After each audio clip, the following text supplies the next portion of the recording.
Puji nama Tuhan, Shalom. Selamat sore Bapak Ibu Saudara yang dikasihi Tuhan, Shalom. Shalom. Haleluya. Kita bersyukur kalau sore hari ini kita boleh kembali datang kepada Tuhan. Kita percaya Tuhanlah kekuatan kita, Tuhanlah yang sanggup memberikan kemenangan bagi kita. Mari kita mau angkat hati kita, jiwa kita, mulut kita untuk memuji dan membesarkan nama Tuhan. Mari kita berdoa bersama-sama. Sungguh Engkau Tuhan kami yang hidup, dan kami percaya Engkau hadir Tuhan, membawa damai sejahtera, sukacita. Hadirat-Mu menguasai setiap hidup kami saat ini. Baik kami di rumah kami masing-masing, Tuhan kami boleh merasakan hadirat-Mu menjamah hidup kami. Ada kelepasan, ada sukacita, ada kekuatan yang baru Tuhan kami terima di dalam Engkau. Amin. Terima kasih Tuhan Yesus, terima kasih. Kami mau memuji, meninggikan kebesaran nama Tuhan. Hanya di dalam nama Tuhan Yesus kami berdoa dan bersyukur. Haleluya. Amin. Amin. Dia Tuhan pemenang dan Dia memberikan kemenangan bagi setiap kita umatnya. Haleluya.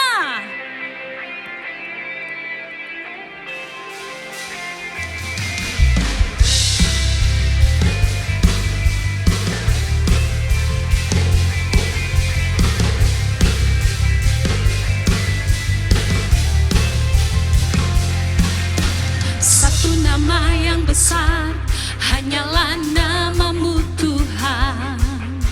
Gunung batu kekuatan, hanyalah nama-Mu Tuhan. Tak terbatas kuasa-Mu Tuhan. Ajaib hebat, Raja perkasa. Kami bawa pujian, nyanyian kemenangan. Masuki gerbang-Mu, hati kami bersuka. Tangan kami terangkat, sorakan kemenangan. Terpujilah nama-Mu Yesus Raja. Segala raja.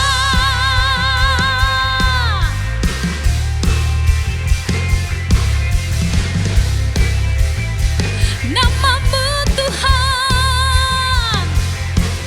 Satu nama yang besar, hanyalah nama-Mu Tuhan. Oh, gunung batu kekuatan, hanyalah nama-Mu Tuhan. Tak terbatas kuasa-Mu Tuhan. Oh, ajaib hebat, Raja perkasa. Kami bawa pujian, nyanyian kemenangan. Masuki gerbang-Mu, hati kami bersuka. Amin.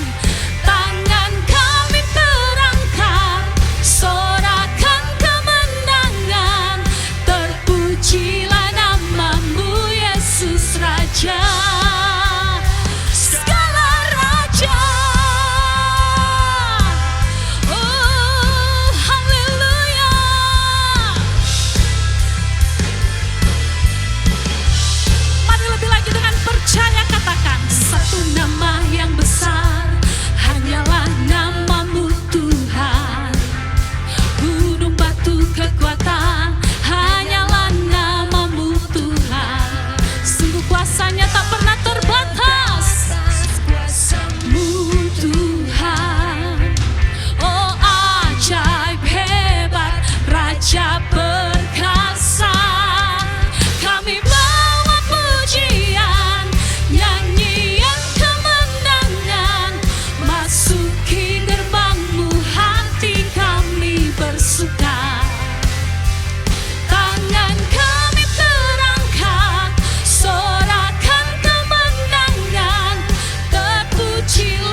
Yesuslah Raja.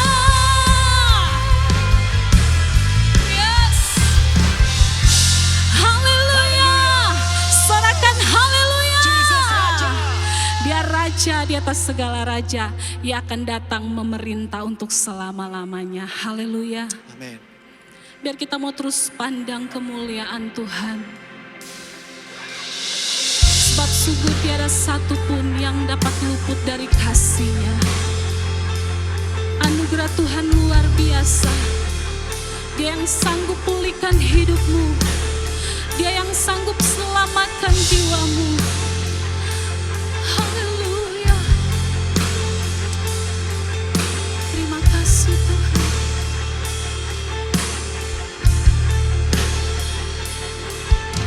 Ku pandang kemuliaan-Mu, Imam besar maha agung. Kaulah pemilik hidupku, Yesus Kristus Tuhan.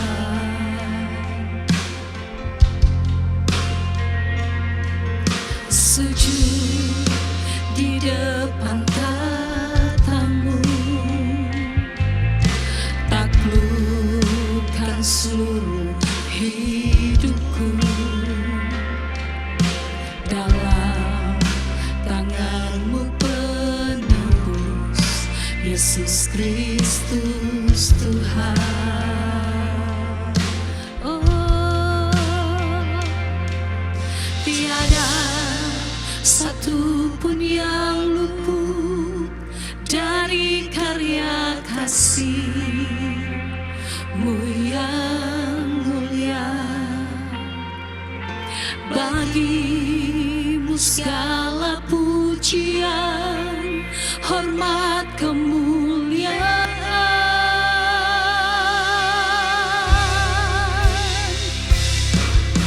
Engkau Tuhan ku tinggikan, yang bangkit dan menang, Yesus Kristus Tuhan. Raja mulia dan luhur, berkorban bagiku. Selamatkan, selamatkan jiwaku. Oh, terima kasih Tuhan. Kami mau pandang kemuliaan-Mu Tuhan. Ku pandang kemuliaan-Mu, Imam besar maha agung. Kaulah pemilik hidupku, Yesus Kristus Tuhan. Oh, sujud di depan tatamu, sujud di depan tatamu, taklukkan seluruh hidupku. Dalam tangan-Mu penebus, Yesus Kristus Tuhan. Oh, sebab tiada satu pun yang luput, tiada satu pun yang luput dari karya kasih-Mu yang mulia. Bagi-Mu segala pujian, hormat, kemuliaan. Oh, Engkau Tuhan ku tinggikan, yang bangkit dan menang, Yesus Kristus Tuhan. Raja mulia dan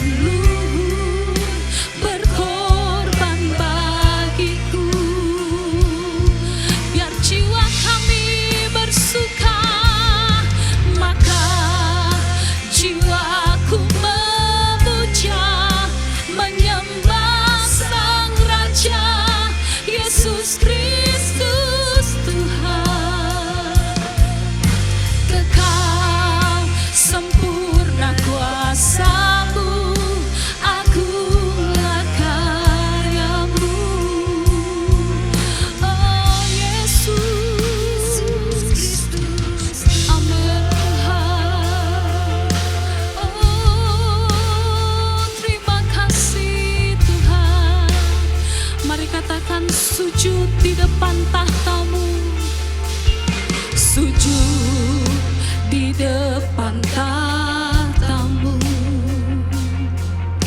taklukkan seluruh hidupku dalam tangan-Mu Tuhan, dalam tangan-Mu penebus, Yesus Kristus Tuhan.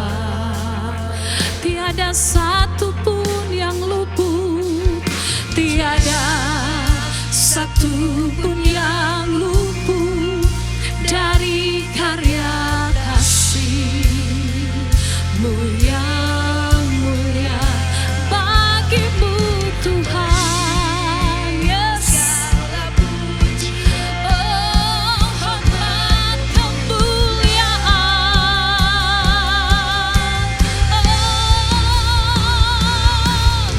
Engkau Tuhan ku tinggikan, yang bangkit dan menang, Yesus Kristus Tuhan. Raja mulia dan luhur, berkorban bagiku, maka jiwaku, maka jiwaku, maka jiwaku memuja, menyembah Sang Raja, Yesus Kristus Tuhan. Kekal sempurna kuasa-Mu, agunglah karya-Mu. Oh, Engkau Tuhan kami tinggikan, Engkau Tuhan ku tinggikan, yang bangkit dan menang, Yesus Kristus Tuhan. Raja mulia dan luhur, berkorban bagiku, oh maka jiwa kami memuja-Mu Tuhan,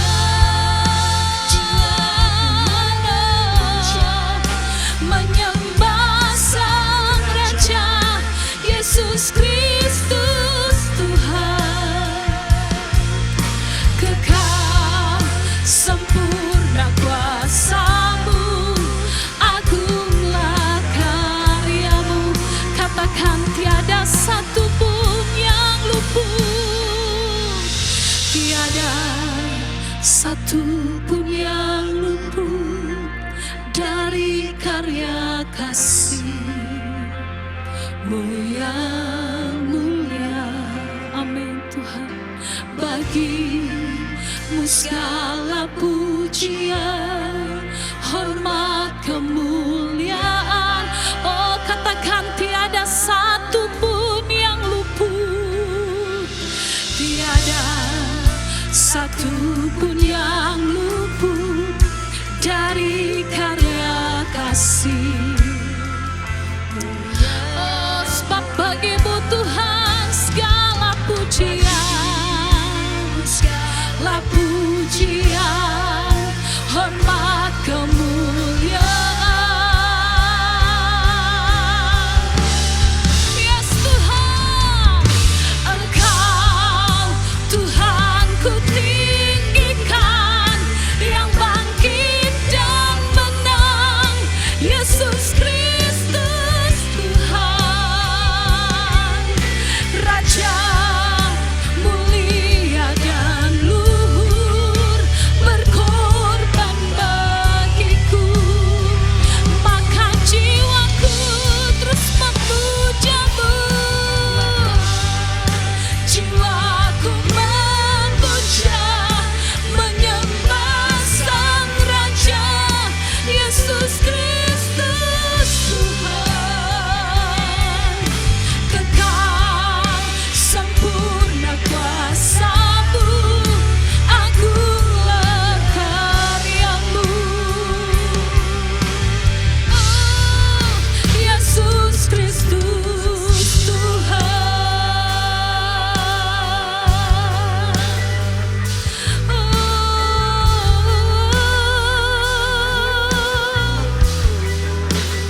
hidup kami. Kami mau sujud di bawah kaki-Mu. Oh Raja kemuliaan. Mari bersama katakan, tiada satu pun yang luput dari karya kasih-Mu yang mulia. Bagi-Mu segala pujian, hormat, kemuliaan. Tiada satu pun, tiada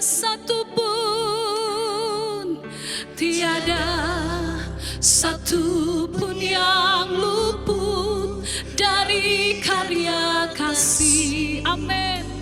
Mu yang mulia. Bagi-Mu segala pujian, hormat, kemuliaan. Engkau Tuhan, Engkau Tuhan ku tinggikan, yang bangkit dan menang, Yesus Kristus Tuhan. Raja mulia dan luhur, berkorban bagiku. Maka jiwaku, maka jiwaku, maka jiwaku memuja, menyembah Sang Raja, Yesus Kristus Tuhan. Kekal sempurna kuasa-Mu, karya-Mu. Maka jiwaku terus memuja-Mu. Maka jiwaku memuja, menyembah Sang Raja, Yesus Kristus Tuhan. Kekal sempurna kuasa-Mu, agunglah karya-Mu. Yesus Kristus Tuhan.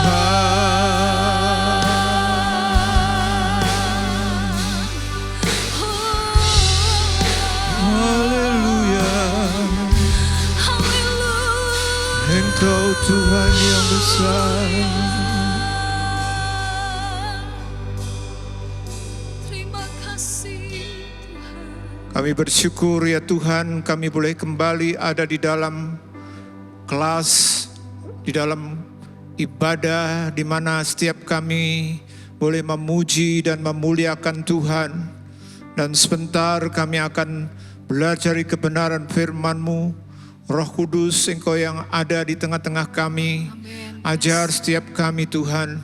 Baik hamba-Mu yang Kau pakai, berikan pengurapan yang limpah, supaya hamba-Mu boleh menyampaikan firman yang hidup, firman yang berkuasa, sehingga setiap kami terus bertumbuh di dalam iman, pengharapan, kasih, dan kami menjadi umat Tuhan yang dewasa, menjadi serupa dengan Kau ya Tuhan. Terima kasih Tuhan, Engkau juga akan hadir di dalam setiap ibadah kami sore hari ini, baik kami yang di gereja maupun dimanapun kami sedang mengikuti ibadah ini Tuhan.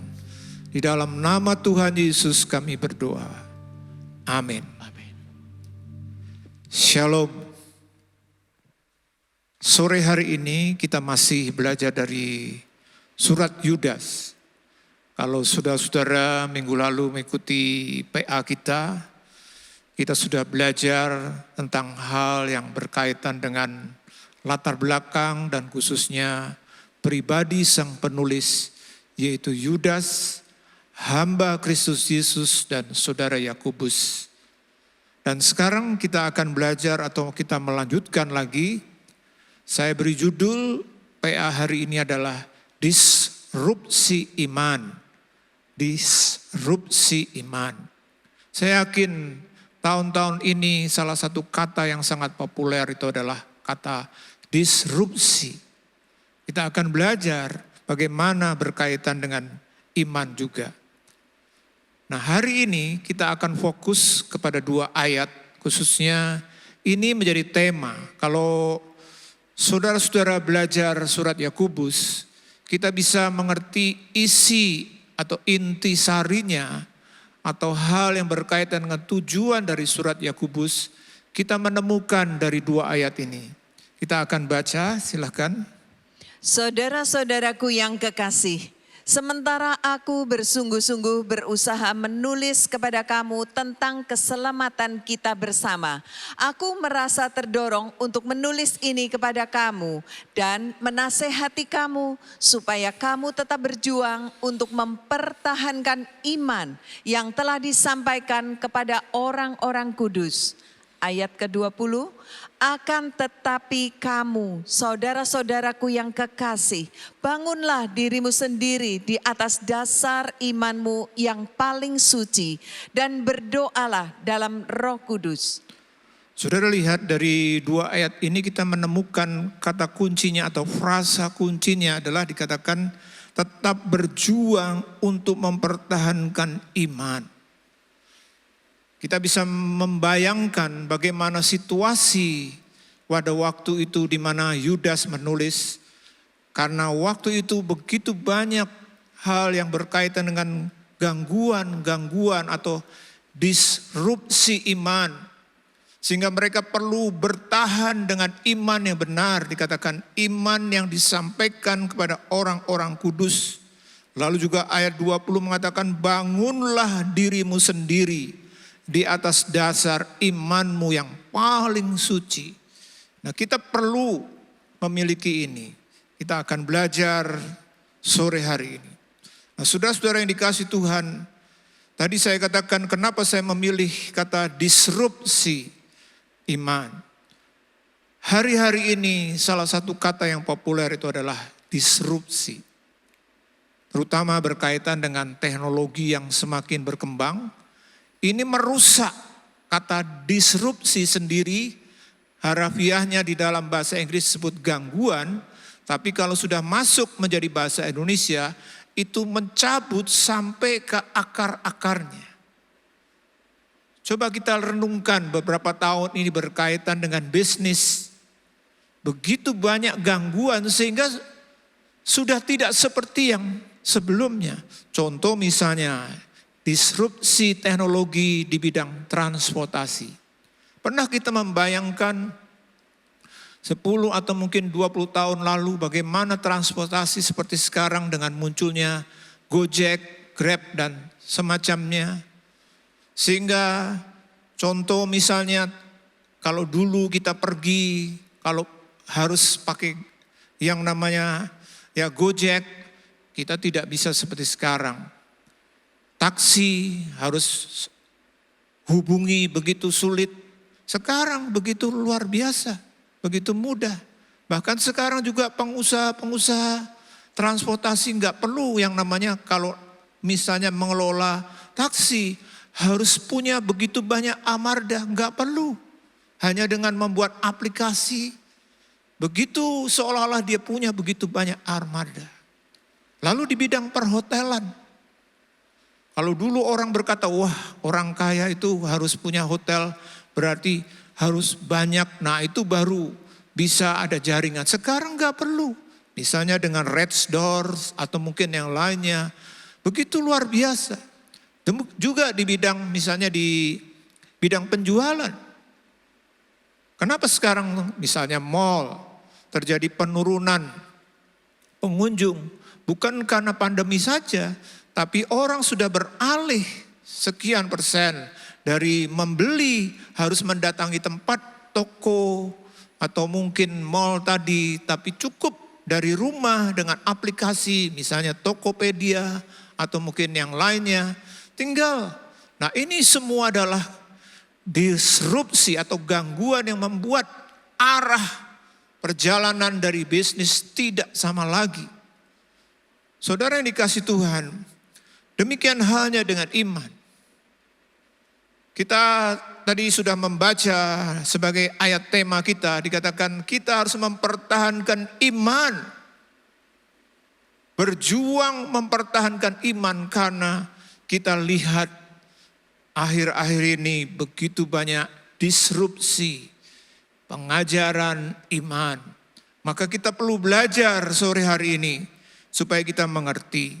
Saudara yang dikasih Tuhan, yang pertama dari bacaan ayat mas tadi kita menemukan Yudas sebenarnya pada awalnya dia bilang, sebenarnya pada awalnya aku mau menulis tentang keselamatan kita bersama. Memang keselamatan itu penting, itu doktrin dasar, dan tentunya itu merupakan hal yang perlu dijelaskan, diajarkan. Tetapi seolah-olah sepertinya Yudas ini membuat satu perubahan yang mendadak di dalam tulisannya. Dia berkata, namun aku rindu, sehingga harusnya dia membuat satu tulisan tentang topik atau pokok keselamatan, dia rubah sepertinya tiba-tiba. Lalu dia tulis berkaitan dengan supaya jemaat atau para pembaca mempertahankan iman. Artinya apa? Ini suatu hal yang darurat. Seperti halnya misalnya dalam setiap organisasi pelayanan gereja misalnya. Karena adanya pandemi kita rubah semua program. Tiba-tiba karena apa? Darurat. Saudara yang dikasih Tuhan, melalui kebenaran firman Tuhan kita diingatkan bahwa yang namanya penyesatan, pengajaran yang salah itu begitu luar biasa mendesak. Begitu luar biasa mempengaruhi iman. Sehingga kalau kita tidak waspada dan hati-hati, maka itu bisa juga merusak iman kita. Ini merupakan semasa yang namanya darurat penyesatan. Rasul Paulus sendiri mengingatkan di dalam Kisah Rasul 20 ayat 29 dan 30. Aku tahu bahwa sesudah aku pergi, serigala-serigala yang ganas akan masuk ke tengah-tengah kamu dan tidak akan menyayangkan kawanan itu. Bahkan dari antara kamu sendiri akan muncul beberapa orang yang dengan ajaran palsu, mereka berusaha menarik murid-murid dari jalan yang benar dan supaya mengikut mereka. Saudara lihat, seperti halnya dengan kondisi era surat Yudas ditulis. Yang waktu itu sebenarnya masa awal gereja. Jadi gereja itu kalau menurut sejarah kurang lebih pada tahun 30-an mulai yang diceritakan dan ditulis dalam Kisah Para Rasul. Dan sedangkan surat Yudas ini ditulis menurut beberapa ahli Alkitab sekitar kurang lebih tahun 60-an. Tahun 60-an Masehi. Jadi sebenarnya dari kurun waktu antara mulanya gereja kekristenan sampai surat ini ditulis hanya kurang lebih 30 tahun. Artinya itu sebuah masa yang sebenarnya pendek. Tapi saudara lihat seperti halnya dengan Paulus tadi juga menulis kepada jemaat di mana dia mengingatkan jemaat Efesus yang juga baru dirintis oleh Paulus dan dia mau meninggalkan. Dia mengerti ada sesuatu yang bahaya sedang terjadi dalam situasi jemaat, yaitu apa? Paulus menyebut akan muncul serigala-serigala ganas. Dan dia menyebutkan bahkan ada di antara orang. Jadi bukan orang lain. Saudara yang dikasih Tuhan, demikian juga dengan era akhir zaman di mana kedatangan Tuhan Yesus itu akan datang. Apa yang terjadi? Pengajaran, penyesatan yang luar biasa berhembus. Eskalasinya makin cepat dengan ditambah apa? Pandemi ini. Kalau misalnya dulu sebelum pandemi kita mendengar khotbah pengajaran dari gereja, dari hamba Tuhan tertentu, di gereja kita saja. Sekarang saudara bisa eksplorasi, mau cari pendeta kayak apa, tema kayak apa. Wah, begitu banyak sekali. Tapi kita perlu sebagai jemaat Tuhan harus hati-hati. Karena memang seperti halnya bahkan masa awal gereja, iblis dengan berbagai macam cara memakai ajaran-ajaran penyesatan yang luar biasa. Apalagi sekarang. Kalau bisa digambarkan seperti sebuah rentang waktu perlombaan atau peperangan. Masa awal itu masa yang penting memang. Di mana waktu itu diletakkan dasar-dasar yang benar. Harus digoyahkan. Tapi kalau seperti halnya dengan sebuah perlombaan. Masa saat di mana kita hidup saat ini adalah masa seperti mau finish. Seperti mau habis. Dan tentunya iblis dengan berbagai macam cara enggak akan membiarkan semuanya mulus. Sehingga tidak heran di dalam Injil Matius Tuhan Yesus berkata, kalau nanti anak manusia datang ke dunia ini, adakah dia mendapati iman? Ini bukan hanya sebuah peringatan yang dia ingatkan untuk murid-muridnya pada 2000 tahun yang lalu kurang lebih. Tapi tentunya ini merupakan sebuah peringatan profetik untuk setiap kita gereja Tuhan. Bahwa hal yang berkaitan dengan iman yang benar, yang didasarkan pada pengajaran yang benar, itu betul-betul sedang mengalami gangguan yang luar biasa. Ini betul-betul situasi yang namanya gawat darurat. Maka dari itu kita perlu belajar supaya kita memiliki yang namanya iman yang benar. Bahkan tadi dikatakan di dalam Yudas ayat 20, iman yang paling suci. Nah, kita akan belajar nanti dalam bagian-bagian berikutnya ini. Saudara, kita perlu memiliki yang namanya kepercayaan yang benar. Di dalam Yudas 1 ayat 3 tadi dikatakan kita harus berjuang mempertahankan iman. Tapi kata iman memang kalau di dalam bahasa aslinya sama. Semua iman selalu disebut dengan pistis atau ya pengembangan dari kata itu saja. Tapi kalau kita lihat frasa ini, sebenarnya yang dimaksud dengan iman di sini adalah bukan iman dalam pengertian hanya sekedar percaya. Karena dikatakan iman yang telah disampaikan kepada orang-orang kudus. Apa yang disampaikan? Ya tentu ini bicara soal apa? Pengajaran. Sehingga kata iman di dalam Yudas 1 ayat 3 ini sebenarnya sedang berbicara berkaitan dengan pengajaran dasar atau kalau kita sebut sebagai kepercayaan. Dan ini hal yang sangat fundamental. Kepercayaan atau keyakinan. Nah, saudara-saudara, waktu kita punya kepercayaan atau mungkin doktrin atau yang namanya keyakinan, itu sangat mempengaruhi seluruh aspek kehidupan kita. Bukankah kita melakukan apa saja berdasarkan apa yang kita yakini, apa yang kita percaya.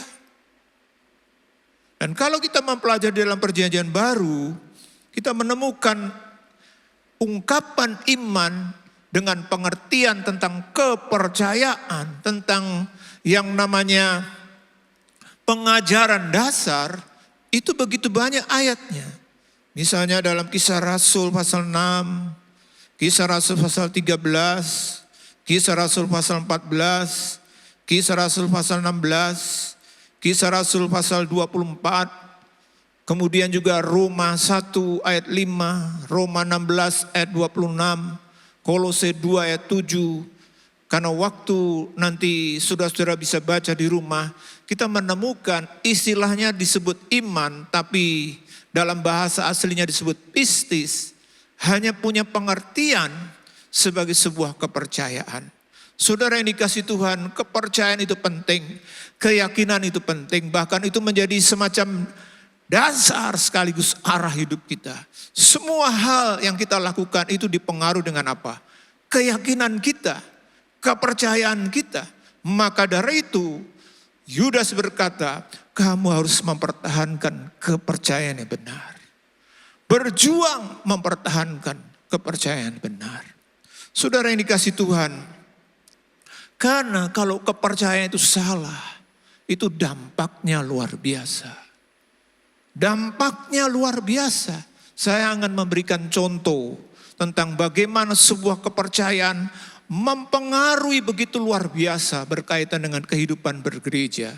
Contoh yang pertama, saudara-saudara, yang saya sebut kepercayaan yang menurut kami adalah kepercayaan yang tidak tepat atau tidak benar. Ini salah satunya. 1 Korintus 13 ayat 8-10.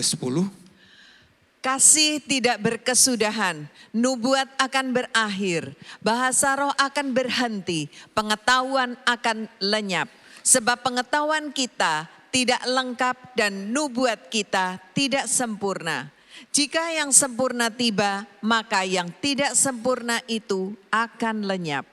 Saudara, 3 ayat ini, saudara tahu, telah mempengaruhi warna gereja. Bukan hanya puluhan tahun, tapi berabad-abad. Jadi makna, keyakinan, pengertian tentang yang namanya sempurna, itu kelompok yang A mengatakan A, yang B mengatakan B, itu membuat gereja bukan hanya sekali lagi terbelah ke arah yang sangat berbeda, bukan hanya puluhan, bahkan berabad-abad lamanya. Kenapa saudara-saudara? Karena kelompok yang meyakini di sini yang mengatakan sempurna itu adalah hal yang dikatakan bukan yang seperti konteks tapi sebagai Alkitab. Nah ini. Ada sebuah aliran dan ini sangat mempengaruhi sebagian gereja, terutama aliran mainstream, tentang bagaimana mereka memaknai karunia Roh Kudus atau kuasa Roh Kudus. Saudara, tadi kita lihat di dalam ayat yang ke-7 dikatakan ayat 8, kasih tidak berkesudahan, lalu nubuat akan berakhir. Bahasa roh akan berhenti, lalu pengetahuan akan lenyap. Bukankah ini merupakan bagian dari karunia Roh Kudus? Pada waktu seseorang dipenuhi dengan Roh Kudus, ada kuasa. Kuasa itu dinyatakan dengan karunia-karunia. Salah satunya bernubuat, kemudian bahasa roh. Lalu saudara, tetapi kelompok yang namanya sesasionisme ini mengatakan bahwa kalau dilihat dalam konteks tadi dikatakan kalau yang sempurna itu tiba, maka yang lain itu tidak ada. Jadi menurut mereka ya dikatakan bahwa karena yang namanya sempurna menurut mereka itu adalah Alkitab. Memang saudara-saudara, Alkitab kanon kita terutama Perjanjian Baru itu baru muncul sekitar tahun 390 Masehi. Sebelumnya apa? Sebelumnya ya ajaran-ajaran rasul-rasul yang memang begitu banyak ya berkaitan dengan transkrip dan semacamnya itu yang dipakai untuk mengajar gereja. Baru tahun 390-an yang disahkan di Konsili Kartago, itu kanon Alkitab kita seperti yang sekarang ini. Di mana Perjanjian Baru ada 27 kitab. Nah, kelompok sesasionisme ini mengatakan kalau yang sempurna tadi itu sama dengan Alkitab, artinya apa?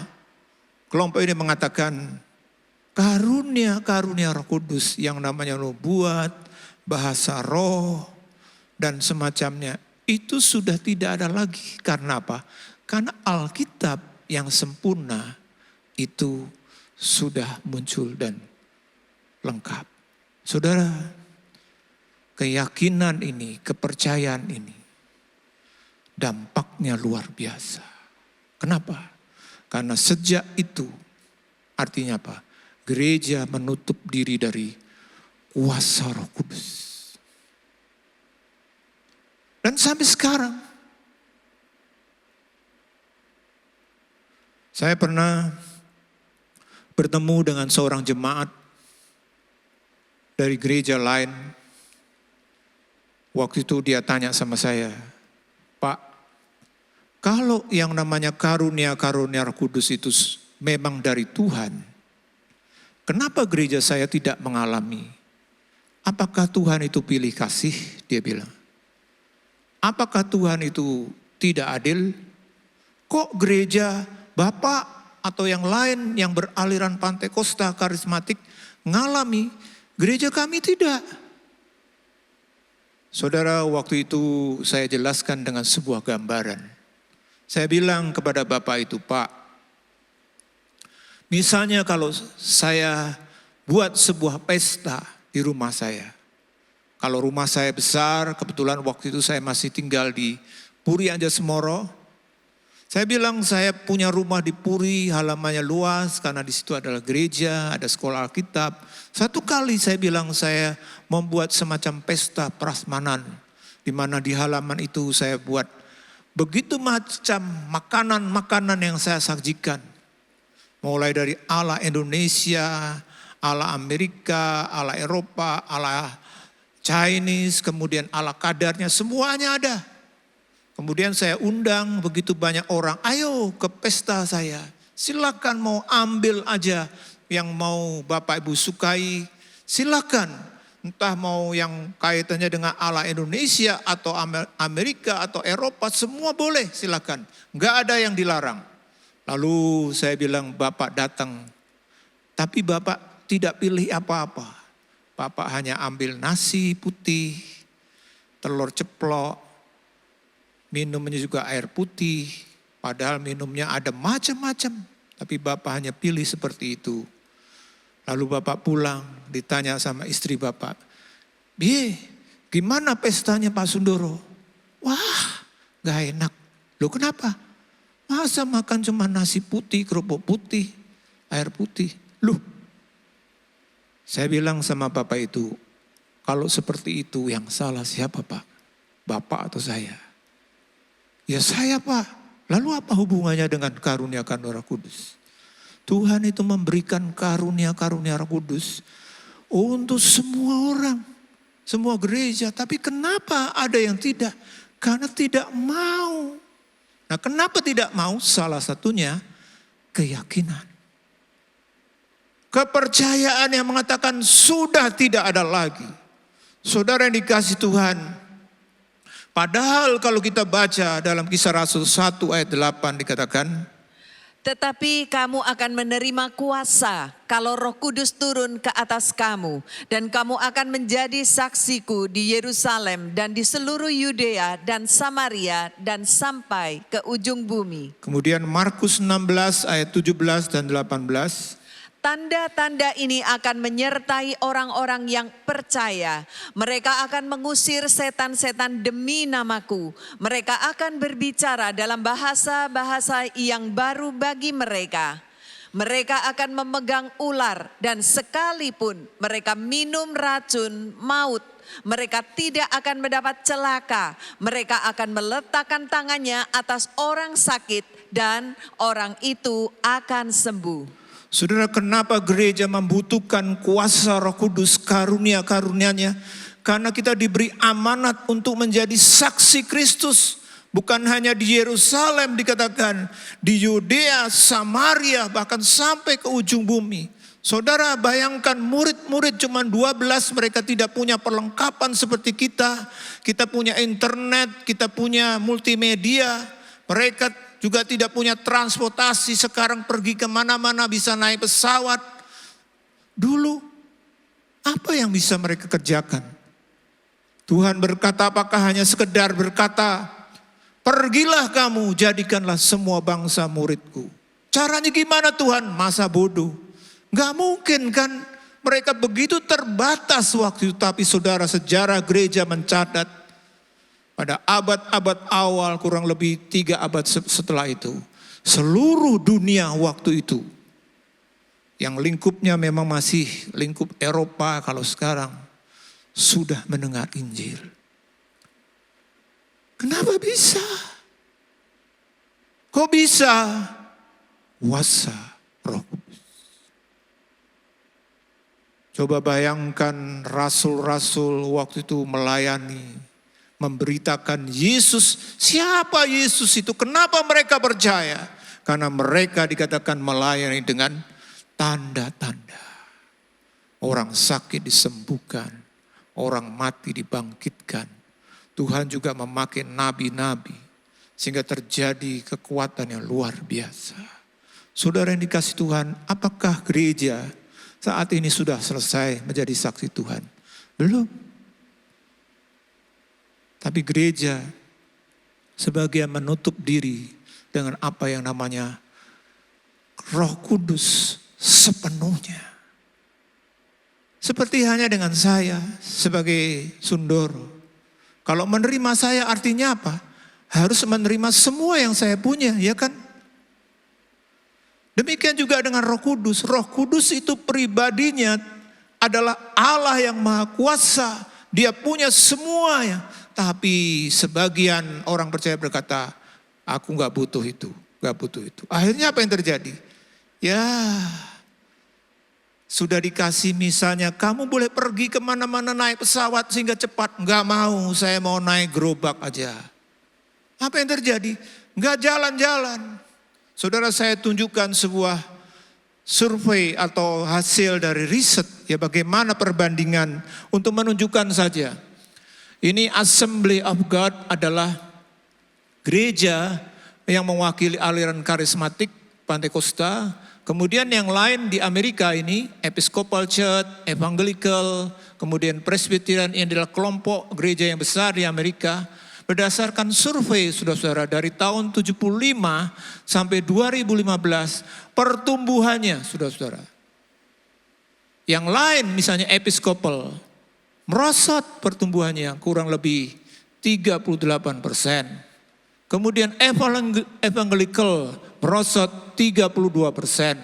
Sedangkan Presbyterian Church merosot 56%. Assembly of God meningkat 158%. Kenapa? Saudara, salah satunya adalah karena yang lain menutup diri dari Roh Kudus, terutama kuasanya. Saudara, ini juga menjadi semacam introspeksi untuk gereja kita atau gereja-gereja yang beraliran percaya dengan Roh Kudus dan kuasanya. Jangan sampai kita kehilangan. Lebih konyol, lebih ironis lagi kalau kita percaya Roh Kudus tapi dalam pelayanan, dalam kehidupan bergereja kita kehilangan kuasanya. Saudaraku yang dikasih Tuhan, ini pengaruh dari apa saudara-saudara? Dari sebuah kepercayaan, dari sebuah pengajaran. Saya bisa membayangkan, andai kata gereja waktu itu pada abad-abad awal atau mungkin dalam satu titik tertentu mereka tetap membuka diri dengan Roh Kudus dan kuasanya. Mungkin saudara-saudara, karena firman Tuhan mengatakan bahwa nanti Tuhan itu datang kalau apa? Injil sudah diberitakan di seluruh dunia dalam Matius 24. Mungkin andai kata waktu itu gereja tetap hidup bergerak dengan kuasa Roh Kudus. Mungkin. Hari ini Tuhan sudah datang. Mungkin. Tapi gereja masih belum. Seluruh dunia belum terjangkau. Kenapa? Salah satunya kita tidak penuh dengan Roh Kudus. Saudara yang dikasih Tuhan, saya kasih contoh yang kedua. Sebuah kepercayaan yang mempengaruhi gereja sekarang. Yaitu apa? Yang dibangun atas Ibrani 9 ayat 28 salah satunya. Demikian pula Kristus hanya satu kali saja mengorbankan dirinya untuk menanggung dosa banyak orang. Sesudah itu ia akan menyatakan dirinya sekali lagi tanpa menanggung dosa untuk menganugerahkan keselamatan kepada mereka yang menantikan dia. Nah, sudah lihat, sebenarnya kalau kita mempelajari konteks, makna dari yang namanya Kristus hanya satu kali saja mengorbankan dirinya. Itu kan dikaitkan atau dibandingkan dengan perjanjian lama. Kalau kita pelajari dalam Ibrani ini, konteksnya adalah di mana penulis Ibrani sedang menjelaskan bahwa pada waktu perjanjian lama, tiap kali orang berdosa mesti korban. Korban kambing, korban domba, mungkin juga lembu atau mungkin yang lainnya. Selalu tiap kali ada, makanya ada korban dosa, korban kesalahan, korban ucapan syukur. Semua yang lain itu harus dilakukan tiap kali melakukan dari berkali-kali. Tapi makna sebenarnya di sini kan Kristus sudah mati satu kali, tapi itu cukup dan bisa membuat setiap kita pada waktu berdosa menyelesaikannya. Tapi ada gerakan atau pengajaran yang mengatakan seperti ini, saudara-saudara. Berdasarkan salah satu ayat itu mengatakan, bagi orang percaya pada saat kita terima Yesus, semua dosa kita sudah diampuni. Buktinya satu kali dia berdosa mati. Untuk dosa yang mana? Dulu, sekarang, dan akan datang. Sehingga kita tidak perlu hidup dari pengakuan dosa ke pengakuan dosa. Jadi nggak perlu yang namanya mengaku dosa, bertobat. Yang penting itu iman kepada iman dalam Yesus dan karya dengan genap. Saudara, bayangkan kalau ini menjadi keyakinan seorang, dampaknya luar biasa bukan? Orang itu sudah tidak perlu lagi, nggak perlu yang namanya minta ampun. Makanya mereka mengatakan apa yang diajarkan tentang pengampunan itu nggak benar. Pada Alkitab menuliskan, misalnya dalam Matius 6 ayat 12. Dan ampunilah kami akan kesalahan kami, seperti kami juga mengampuni orang yang bersalah kepada kami. Lalu 1 Yohanes 1 ayat 9. Jika kita mengaku dosa kita, maka Ia adalah setia dan adil, sehingga Ia akan mengampuni segala dosa kita dan menyucikan kita dari segala kejahatan. Sudah lihat, Tuhan jelas mengajarkan tiap kita masih tetap dosa kadang-kadang. Caranya gimana? Harus diselesaikan. Minta ampun, ada pengakuan. Tapi pengajaran tadi mengatakan gak perlu. Sudah diborong. Yang lalu, sekarang, yang akan datang. Sudah. Akhirnya, artinya apa? Sudah lihat kalau ini menjadi keyakinan seorang. Orang itu bisa kemungkinan akan berkata, ya pokoknya hidup seenaknya lah. Makanya tidak heran ada filosofi yang mengatakan bahwa kita buat apa aja gak apa-apa. Dosa juga gak apa-apa. Lalu sudah ditanggung. Gak perlu minta ampun. Akhirnya apa? Hidup akan menjadi santai. Padahal saudara-saudara, Tuhan mengingatkan hidup meskipun keselamatan itu oleh anugerah yang kita terima dengan iman. Kita perlu berjuang. Yudas mengatakan kita harus berjuang. Saudara yang dikasih Tuhan, ini saya tunjukkan hanya 2. Ada begitu banyak pengajaran, saudara-saudara. Apalagi zaman sekarang. Aduh, mau istilahnya belajar kulaan macam-macam. Nah saudara bayangkan, kalau kita tidak punya filter yang baik, kita tidak punya fondasi pengajaran yang baik, gampang ikut, betul tidak? Apalagi sekarang dengan era pandemi ini, kesetiaan terhadap sebuah gereja atau kepada sebuah gereja begitu luntur, cair sekali. Karena apa? Ya kalau dulu misalnya, ya kan, kalau dia tinggal atau mungkin anggota sebuah gereja, dia salah misalnya, dia melanggar dosa, diskorsing, atau dia dikasih disiplin, dia akan taat. Sekarang bisa pindah kemana aja, apalagi dengan yang namanya online. Dia mau ikut sini, ikut situ. Sudah lihat, begitu hal yang luar biasa. Maka dari itu, mari Bapak Ibu, saudara-saudara, kita perlu belajar supaya setiap kita itu jangan sampai punya pengajaran yang salah. Maka sekali lagi, Bapak Ibu jemaat Tuhan, mari doakan juga. Kita bersyukur sekali lagi punya gembala sidang yang sangat betul-betul punya hati terbeban untuk pengajaran yang murni.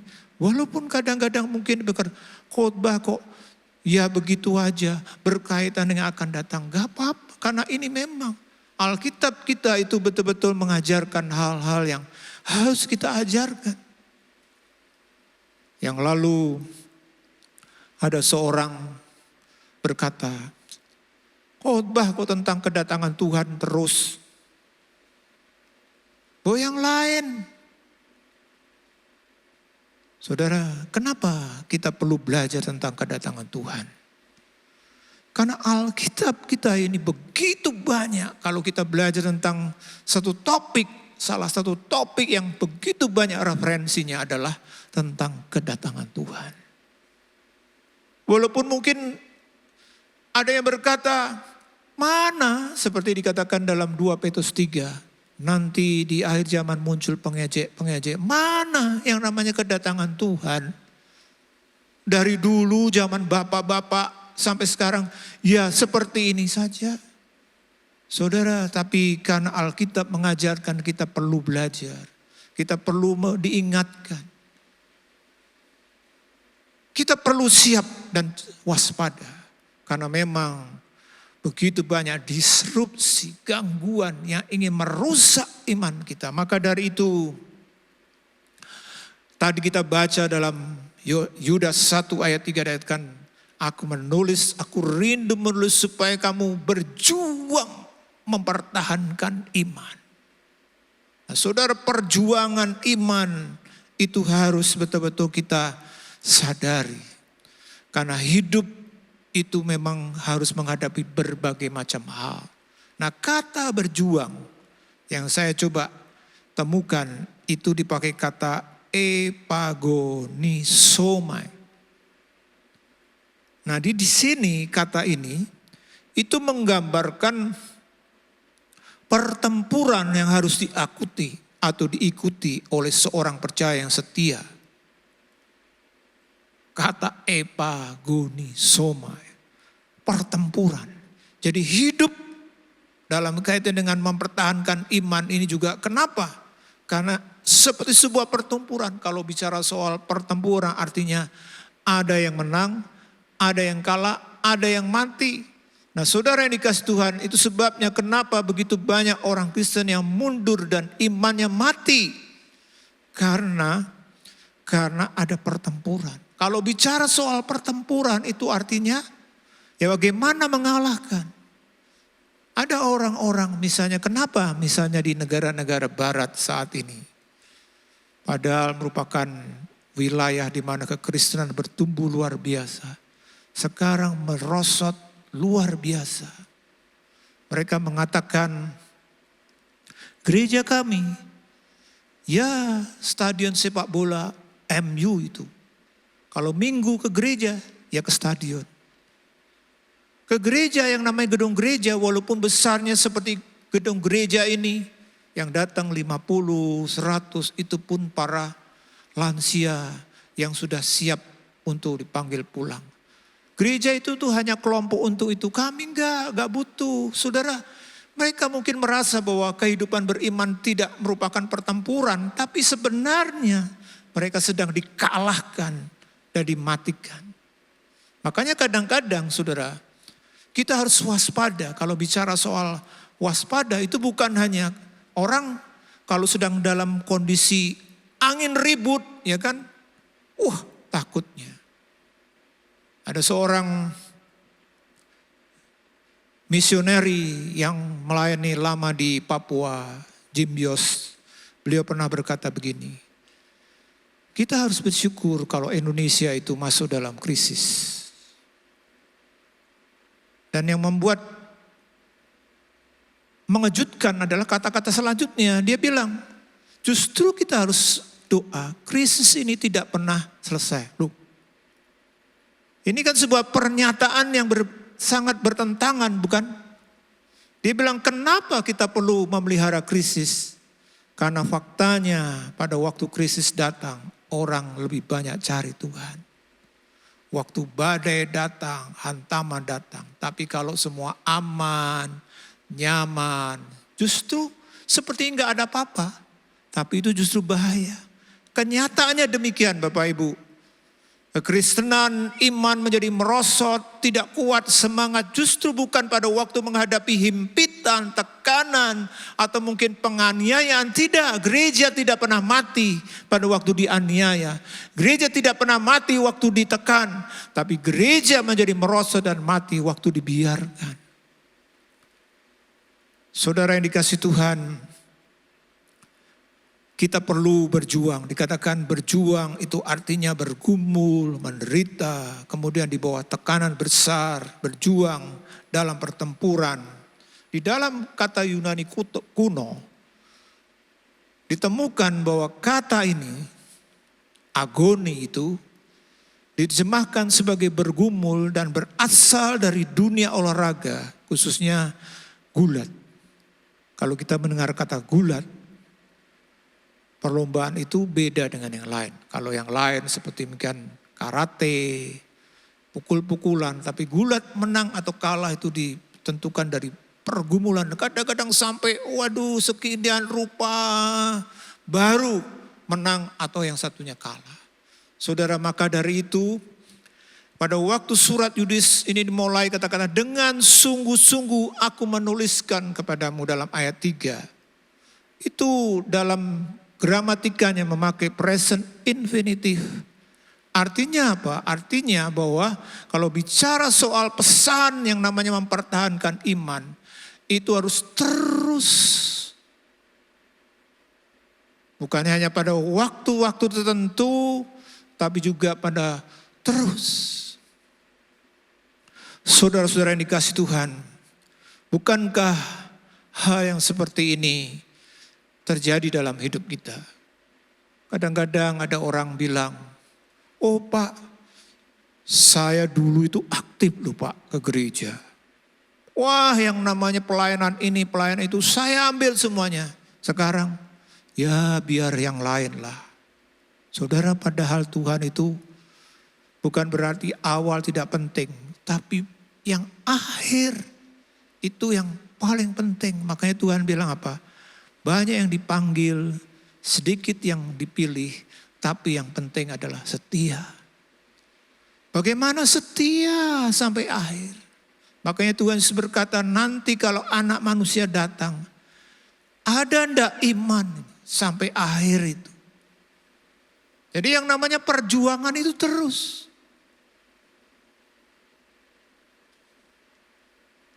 Kita perlu memiliki kehidupan yang seperti ini. Faktanya saudara-saudara, seperti misalnya yang terjadi dengan jemaat Tesalonika. Mereka sudah menghadapi tekanan. Ini jadi yang namanya serangan, gangguan itu tidak seperti ada waktu nanti kalau sudah dewasa. Memang kalau Tuhan mungkin menguji kita, melatih kita, dia tahu seperti hanya dengan seorang pelatih guru. Tapi yang namanya serangan itu kapanpun yang penting hancur. Seperti yang terjadi dengan jemaat Tesalonika kalau kita baca dalam 1 Tesalonika 1 ayat 6 dan 7.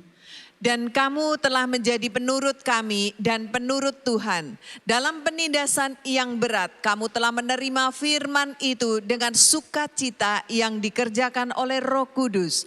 Sehingga kamu telah menjadi teladan untuk semua orang yang percaya di wilayah Makedonia dan Akhaya. Ya, saudara, dari jemaat Tesalonika kita belajar bagaimana namanya serangan, penindasan, termasuk pengajaran sesat itu sudah dimulai waktu mereka baru mulai. Jadi waktu gereja Tesalonika baru mulai, kalau bisa digambarkan masih seperti bayi, sudah mendapat hantaman begitu rupa. Tapi luar biasanya saudara-saudara, meskipun demikian jemaat Tesalonika dikatakan meskipun dalam penindasan yang berat, mereka dikatakan bisa memiliki iman dalam firman yang benar. Sehingga dikatakan dalam ayat 7, sehingga kamu telah menjadi teladan untuk semua orang yang percaya. Bukannya ada satu kota, dua kota, tapi wilayah, kalau semacam sekarang mungkin semacam provinsi, Makedonia dan Akaya. Kita perlu menjadi seperti jemaat Tesalonika. Meskipun harus menghadapi begitu banyak gangguan, tantangan, termasuk pengajaran-pengajaran yang tidak benar. Biar setiap kita kiranya dengan pertolongan Roh Kudus dimampukan untuk memiliki iman yang benar. Nah, caranya bagaimana saudara-saudara? Tadi kita baca dalam Yudas 1. Yudas bukan hanya menjelaskan kamu harus mempertahankan iman. Yudas juga jelaskan tentang ciri-ciri apa aja yang namanya pengajaran sesat itu. Tapi bukan hanya menjelaskan ciri-ciri dan semua hal yang berkaitan dengan aspek pengajaran yang salah. Tapi Yudas menutup dengan sebuah solusi. Ini loh caranya. Salah satu yang kunci ini saudara-saudara tadi kita baca dikatakan. Kamu harus membangun dirimu sendiri di atas dasar imanmu yang paling suci. Dan berdoa dalam Roh Kudus. Saudara yang dikasih Tuhan, ini caranya. Bagaimana supaya setiap kita bisa tetap tahan menghadapi disrupsi atau gangguan iman yang begitu rupa. Yang pertama seperti Yudas katakan, kita harus membangun diri sendiri. Dalam ayat 20 tadi kita baca dikatakan, bangunlah dirimu di atas imanmu yang paling suci. Kata ini saudara-saudara berarti apa? Berarti bahwa kita itu masing-masing bertanggung jawab terhadap pertumbuhan kita. Lalu yang kedua, arti membangun diri sendiri itu tidak bisa nunggu dalam pengertian, ya saya gak ngapa-ngapain nanti otomatis tumbuh. Makanya kata yang dipakai bangunlah. Artinya kita harus secara proaktif terus membangun pertumbuhan rohani. Dan yang penting lagi adalah bicara soal pertumbuhan itu adalah tanggung jawab masing-masing, saudara-saudara. Kita membutuhkan komunitas yang baik. Kita membutuhkan pembina dan guru yang baik. Tapi kalau bicara soal pertumbuhan, itu harus dimulai dari diri sendiri. Rasul Paulus mengingatkan itu saudara-saudara. Di dalam 2 Korintus 13 ayat yang kelima.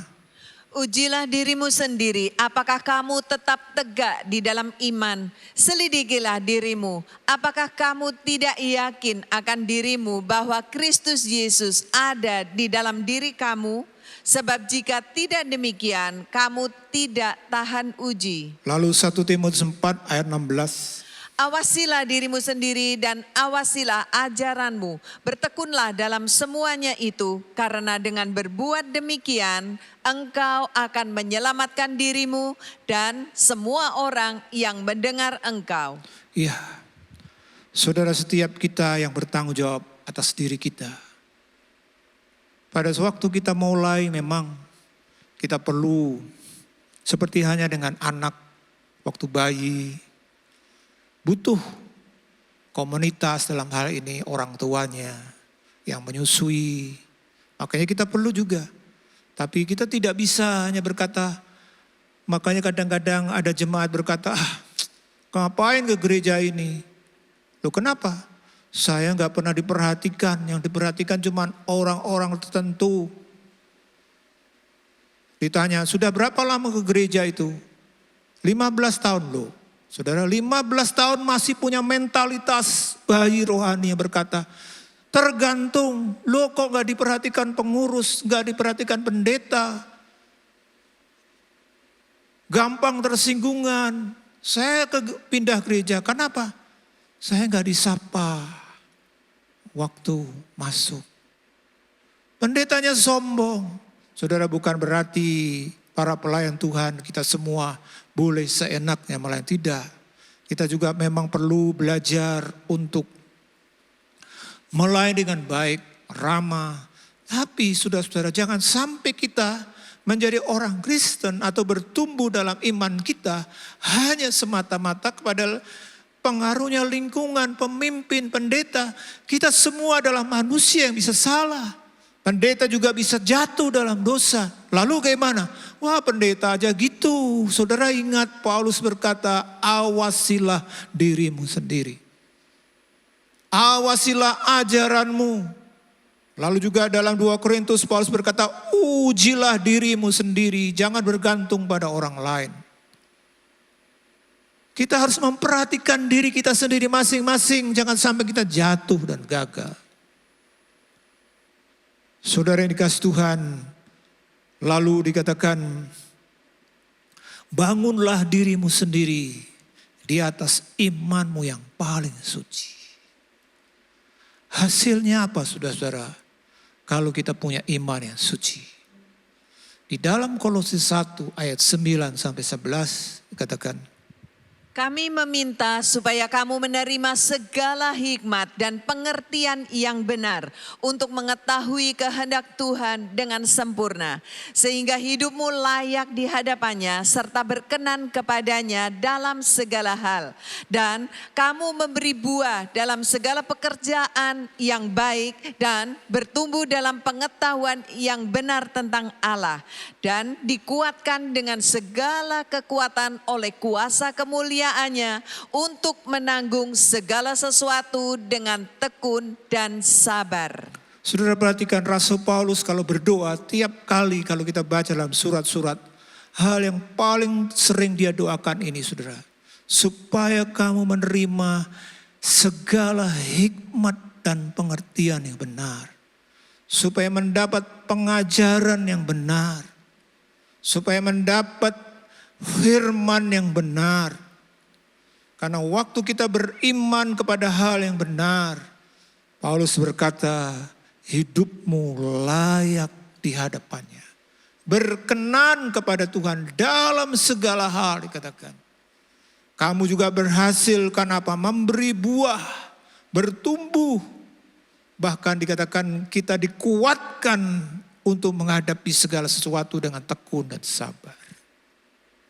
Dan juga saudara-saudara, tadi kita baca Yudas mengatakan cara untuk kita menghadapi disrupsi gangguan iman.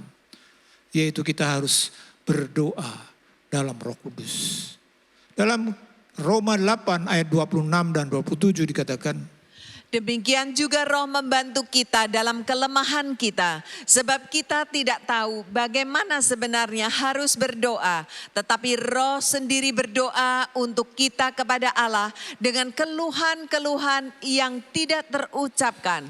Allah yang menyelidiki hati nurani mengetahui maksud Roh itu, yaitu bahwa Ia sesuai dengan kehendak Allah berdoa untuk orang-orang kudus. 1 Korintus 14 ayat 2. Siapa yang berkata-kata dengan bahasa roh tidak berkata-kata kepada manusia, tetapi kepada Allah. Sebab tidak ada seorang pun yang mengerti bahasanya. Oleh roh ia mengucapkan hal-hal yang rahasia. Ya, saudara, supaya setiap kita kuat di dalam Tuhan, kuncinya kita harus membangun diri kita sendiri di atas dasar iman yang paling suci, pengajaran yang benar, yang murni. Lalu kita selalu bergantung kepada Roh Kudus. Dan itu ditunjukkan dengan doa kita. Kita harus berdoa di dalam Roh Kudus. Kalau ini ada dalam setiap hidup kita, maka kita akan menjadi orang-orang Kristen yang terus bertumbuh kuat di dalam Tuhan. Mari kita datang pada Tuhan. Kita berdiri bersama-sama, saudara-saudara yang di rumah atau dimanapun juga. Saya ajak, mari kita berdiri, kita menyanyikan firman-Mu pelita bagi kakiku.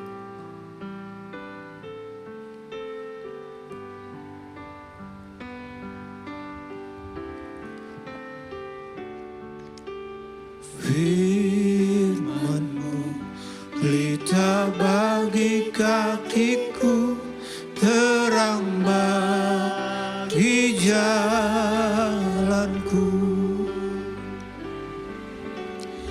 Firman-Mu pelita bagi kakiku, terang bagi jalanku.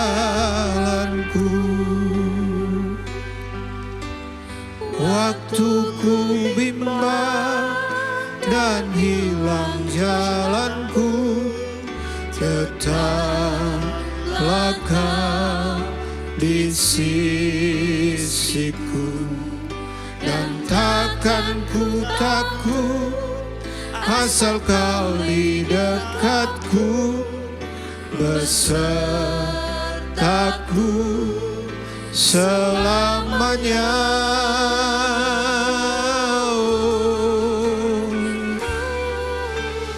Firman-Mu pelita bagi kakiku, terang bagi jalanku.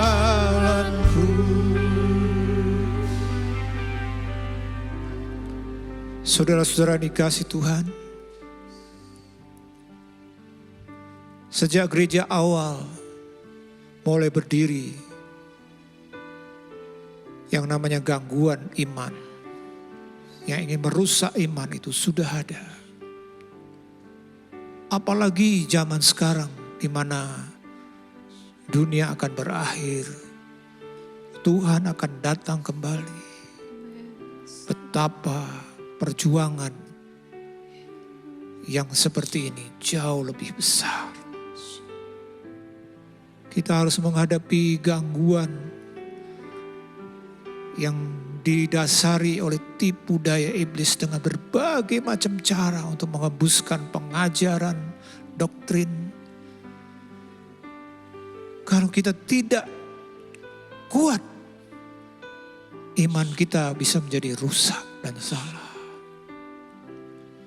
Maka dari itu mari setiap kita terus belajar untuk dengan pertolongan Roh Kudus kita membangun setiap diri kita di atas dasar iman yang paling suci. Pengajaran yang benar. Jangan yang sekedar wah ini bagus, baik, enak hasilnya, enggak seperti yang itu mengajarkan kok susah, salib. Tapi saudara, yang penting kita harus belajar kebenaran yang kudus, kebenaran yang sesuai dengan memang Tuhan kehendaki.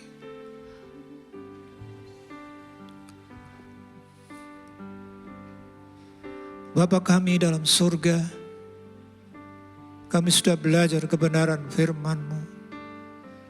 Tolong setiap kami Tuhan, supaya kami menjadi umat-Mu yang tetap kuat.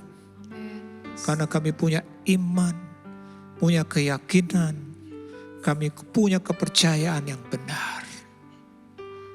Kau berkati kami semua yang sudah mendengar firman-Mu Tuhan. Baik kami yang di gereja, maupun kami semua yang sedang mengikuti ibadah ini secara online. Tuhan tolong kami. Oleh sebab itu kita angkat tangan kita untuk menerima berkat-Nya. Saudara-saudaraku yang dikasihi Tuhan, terimalah berkat di dalam kasih karunia Tuhan Yesus Kristus, kasih Allah Bapa, dan dengan persekutuan Roh Kudus, biarlah menyertai saudara semua mulai malam ini, bahkan sampai Maranatha, Tuhan Yesus datang kedua kali menjemput kita semua. Haleluya. Amin. Terang Tuhan kalahkan kegelapan, yang terikat pasti dibebaskan. Anugerahnya telah dilimpahkan. Ku percaya pasti dibebaskan. Bukan aku lagi Hai Inspiration People, jangan lupa untuk mengikuti iGen Online Service setiap Sabtu jam 5 sore di YouTube channel Generasi Inspirasi. God bless. Hai Sobat Nambah, ikuti terus ya ibadah Nambah online setiap minggu jam 10 pagi di YouTube Nambah Kids Church atau jam 11 siang di IGTV @nambahkc. Yuk bersukacita bersama, God bless you. Penyaluran kolekte maupun persembahan lainnya dapat dilakukan melalui transfer ke nomor rekening gereja dengan nomor 009 707 2071 atas nama Megawati dan Lee Irwande atau dengan scan QR Code berikut ini. Bagi jemaat Tuhan yang rindu mendapatkan informasi seputar kegiatan gereja, renungan harian, dan lain-lain melalui WhatsApp gereja, Anda dapat mendaftar dengan cara ketik BC spasi on dan mengirimkan ke WA gereja dengan nomor 0815 7802 2000. Untuk mengikuti ibadah offline di gereja, jemaat dapat mendaftarkan diri di link berikut ini. Silakan mengisi data diri dan mengikuti protokol yang sudah ditentukan.